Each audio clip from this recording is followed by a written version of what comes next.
Welcome back to another episode of Rock Boys Football. Matt Rhule, the Nebraska Cornhuskers, gearing up to take some really big swings in the transfer portal over the next couple of days. And I think the most intriguing name that we have to talk about is former five-star offensive tackle Elijah Pritchett, who's transferring from Alabama.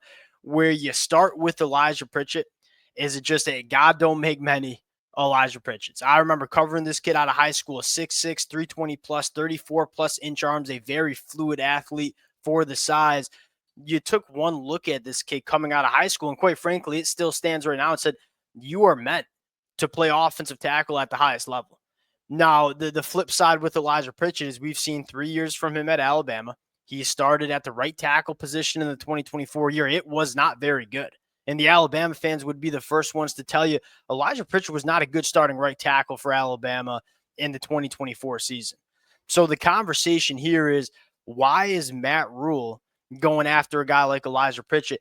It starts with Matt Rhule's philosophy in terms of how he wants to build a college football program. We saw it at Temple. We saw it at Baylor. We're seeing it play out at Nebraska as well. We are going to bet on the premier athletes, and we're going to try to make them good football players. And you look at Elijah Pritchett and say, you can't argue with the physical athletic traits that he brings to the table. Now we just got to make him a good football player. That's what Matt Rhule wants to build this program about. We're going to take as many good athletes on our team and try to make him a good football player and make this a good football team. Elijah Pritchett kind of falls in that line. Now I want to get into, I think where you want to start is the way Matt Rhule has recruited the offensive line at the high school ranks. I think puts him and puts this program in a position to take a flyer on Elijah Pritchett.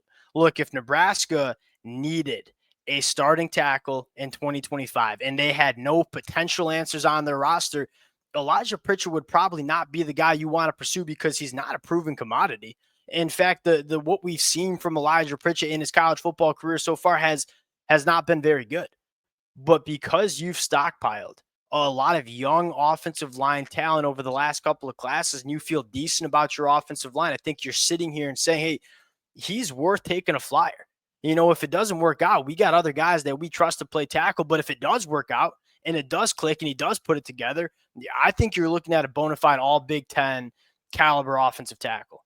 You want to take those chances. You want to bet on these kind of guys. I think that's where it starts. Now I want to get into a little bit more of Elijah Pritchett, talk about what he could bring to the table for this Nebraska offensive line. I also want to talk about another name that I think I'm really intrigued by now. Before we get into it, as always, to the Nebraska fans, y'all know I love talking this program. The amount of support many of y'all have been showing for the boys really the last couple of years, it means the absolute world. If you guys do enjoy the content, consider subscribing to the channel. Appreciate you guys. And without further ado, let's get into Elijah Pritchett. I would love to hear from the Nebraska fans and the comment section as well, because this one is, kind of conflicting, because there is one side of it where it's like, hey, it's been 3 years with Elijah Pritchett at Alabama. It clearly has not come together. Is it going to come together right now? I think if you're a coach, and this is probably something that I think Matt Rhule is talking about as well. Hey, we believe in our coaching staff. We believe in our guys and to our coaches in terms of player development.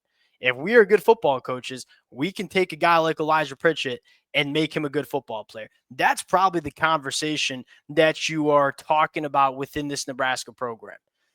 At the end of the day, football is a height, weight, speed sport. If you have bigger bodies that run faster than the opposing team, you're probably going to be a pretty dang good football team. There's a reason that the programs that recruit at the highest level collect the best caliber athletes. They're normally the teams that are playing at the highest level as well. Elijah Pritchett's one of those guys. You want to see him clean up the anchor a little bit. He's tall. He's 6'6". And there are times where edge rushers will kind of get underneath his pads and probably put him back into the quarterback, move him around a little bit more than you want him to be moved around, especially for that size. The stuff that you see from Elijah Pritchett on the film, and at least in my opinion, it's correctable stuff. And so I think at the end of the day, this one to me makes a lot of sense, because you're bringing in Elijah Pritchett and say, we don't need him to start at offensive tackle first in 2025. But the chance that you're getting an all conference caliber tackle it's there. And so for me, the downside is, all right, you miss on Elijah Pritchett, and he's a depth piece on the offensive line. The upside is way too high to pass up, in my opinion. Now, the other name I want to take a look at is Maurice Westmoreland from UTEP. Now, this is a name that you go back and watch Nebraska week 1 against UTEP. Look, Nebraska was the better team. Maurice Westmoreland was extremely disruptive in that football game. One of the things we've talked about for Nebraska is getting a better pass rush with our front four. It felt like over the last, and it got better in 2024, right? It certainly did. But back in 2023, there just weren't enough game records up front that when it was 3rd and long, do we have guys that we know can pin our ears back and get after the passer and affect the quarterback without us bringing 5 or 6 on pressures? Maurice Westmoreland can be that guy. And one of the things I appreciate about him most is, one, his best trait of his game is what he can do in the pass rush. Over 20 quarterback hurries, a 13% pass rush win rate at UTEP last year. And again, you saw him play some of his best football against Power 4 competition like Nebraska. And so that makes you better. It makes you a little bit more optimistic about him translating from G5 to the Power 4 level. He's also quite serviceable in the run game. At 6'2", 250, he's got some of that lower pad level. He doesn't really get moved around off the line of scrimmage. Now, what entices me the most about Maurice Westmoreland is the snap count was it was off the charts with this kid in the 2024 year. He played over 700 snaps in 12 football games. For a line of scrimmage player, that's an insane number. And you look at it, what does that tell us about Maurice Westmoreland? They didn't want to take him off the football field. Look at guys like Ty Robinson last year for Nebraska. They played a lot of snaps because they were that good.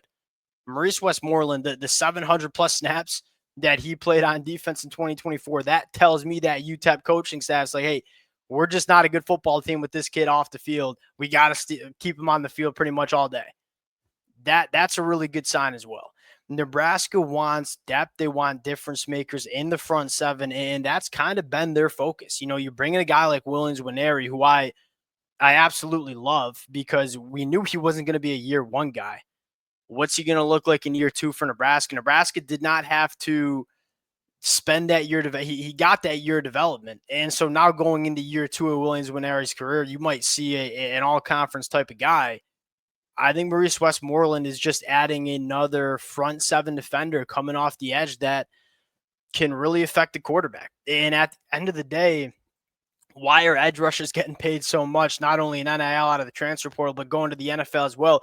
If you can affect the quarterback, and chances are you have a pretty damn good defense, especially if you can affect the quarterback with just bringing 4. I think Maurice Westmoreland allows you to do that. Elijah Pritchett, Maurice Westmoreland, 2 guys that I think are really, really intriguing. We'll see how it plays out for Nebraska over the next couple of days. Appreciate you guys rocking with it. If y'all do enjoy the content, consider subscribing to the channel. Appreciate you guys, and we'll talk to y'all later.